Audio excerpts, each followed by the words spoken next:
Ayan, mga katinik.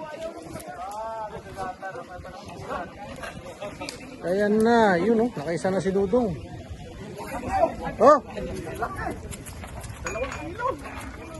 Sana? Oh! Laki.